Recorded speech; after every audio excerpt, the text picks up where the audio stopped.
এসো দেশ বদলাই পৃথিবী বদলাই এই প্রতিপাদ্যকে সামনে রেখে পাঁচবিবি উপজেলা প্রশাসনের আয়োজনে তারুণ্যের উৎসব 2025 পিঠা উৎসব অনুষ্ঠিত হয়েছে। শনিবার বিকেলে উপজেলার পৌর পার্কে তারুণ্যের উৎসবের আনুষ্ঠানিক উদ্বোধন করেন ভারপ্রাপ্ত উপজেলা নির্বাহী অফিসার মোহাম্মদ বিলায়েত হোসেন।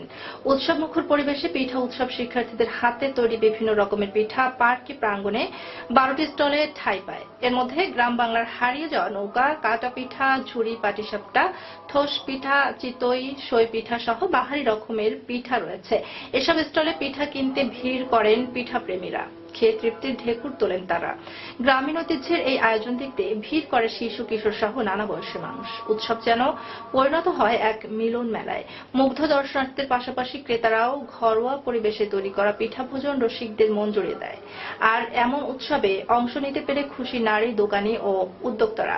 একসময় পৌষ পার্বণ এলেই বাঙালির ঘরে ঘরে তৈরি হতো নানান রকমের পিঠা। কালের বিবর্তনে তা অনেকটাই হারিয়ে যেতে বসেছে। সেই ঐতিহ্যকে ধরে রাখতে এবার আয়োজন করা হয় পিঠা উৎসবের। ভারপ্রাপ্ত উপজেলা নির্বাহী অফিসার বিলায়েত হোসেন জানান, এবার ক্ষুদ্র হলেও আগামীতে পিঠা উৎসব আরো বৃহৎ আকারে করা হবে, যাতে গ্রামীণ ঐতিহ্যকে ধরে রাখা যায়, পাশাপাশি নতুন প্রজন্মের কাছে পিঠার পরিচিতি বাড়ানো যায়।